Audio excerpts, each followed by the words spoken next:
imploding? Like it's just too much? Absolutely. No one should put this many hours into work. 2008 was brutal. We had the third consecutive failure of the Falcon rocket for SpaceX. Tesla almost went bankrupt. We closed our financing round 6 p.m. Christmas Eve 2008. It was the last hour of the last day that it was possible. We would have gone bankrupt 2 days after Christmas otherwise. And I got divorced. That was like rough. Yeah, I mean, SpaceX is alive by the skin of its teeth, so is Tesla. If things had just gone a little bit the other way, both companies would be dead. And I like one of the most difficult choices I've ever faced in life was in 2008. I think I had maybe $30 million left, or $30 or $40 million left in 2008. And I had two choices. I could put it all into one company, and then the other company would definitely die, or split it between the two companies. But if I split it between the two companies, then both might die.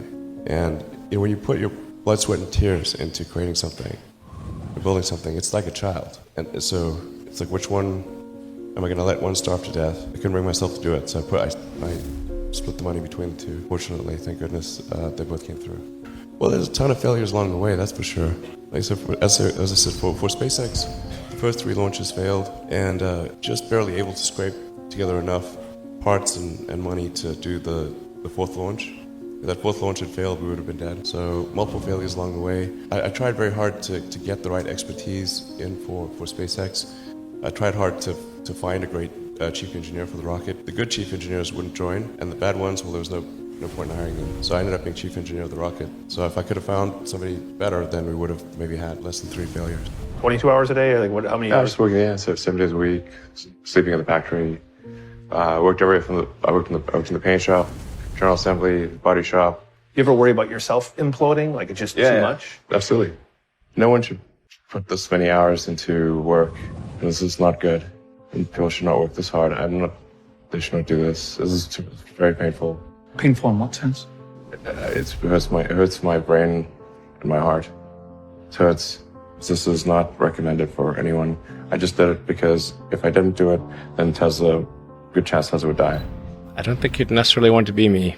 It's very hard to turn it off all the time. It doesn't stop. When I was young, I didn't really know what I was going to do when I got older.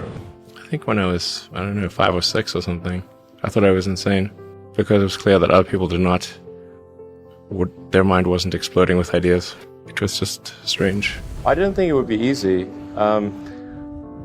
Like I said, I thought they would probably fail. But creating a company is almost like having a child. So it's sort of like, how do you say your child should not have food? So once you have the company, you have to feed it and nurse it and take care of it, even if it ruins you. Yeah. Well, it's just a very small percentage of mental energies on the big picture. Like you know where you're generally heading for, and the actual path is going to be some sort of zigzaggy thing in that direction. You try not to deviate too far from the path that you want to be on, but you're going to have to do that to some degree. I think successful entrepreneurs probably come in all sizes, shapes, and flavors. An obsessive nature with respect to the quality of the product is very important. But even if you're the best, there's always a chance of failure. So I think it's important that you really like whatever you're doing. If you don't like it, life is too short. If you like what you're doing, you think about it even when you're not working.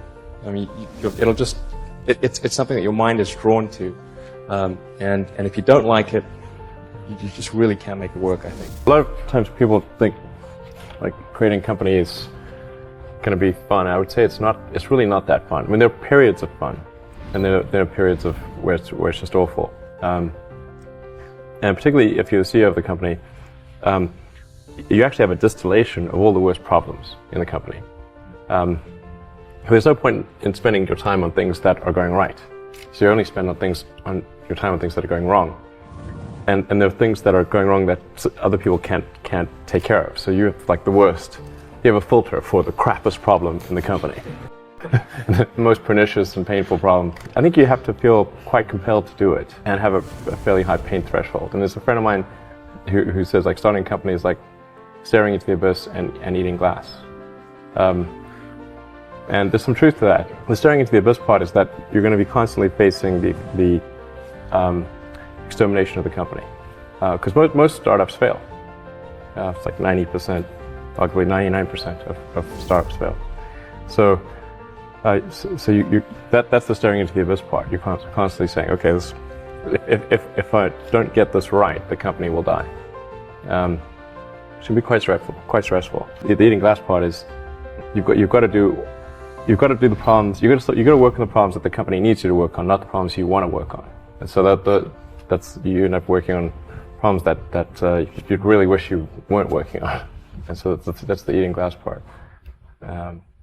And that goes on for a long time. The reason I came out to Stanford was actually to work on energy storage technologies for electric cars. That summer of '95, I was looking at the internet, and it seemed to me like the internet was going to have a big effect on humanity. So I thought, well, I can either work on electric vehicle technology and do my PhD at Stanford and watch the internet get built, or I could put my studies on hold and try to be part of the internet.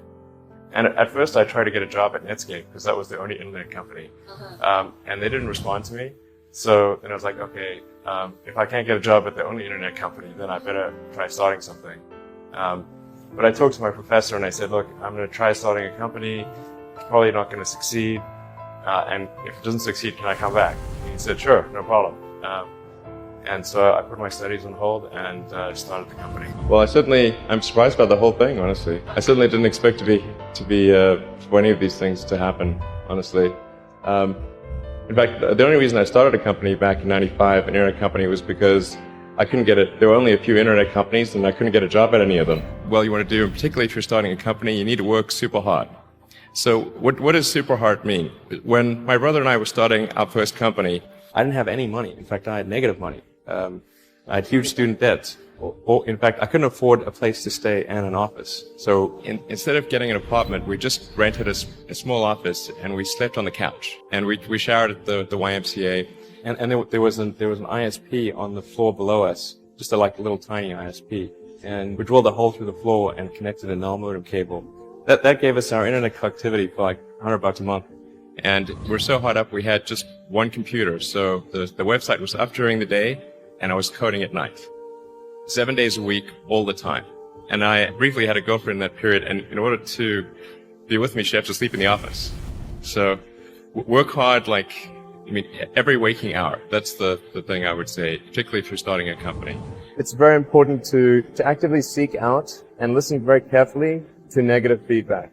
And this is something that people tend to avoid because it's painful. When friends get a product, I say, look, don't tell me what you like, tell me what you don't like.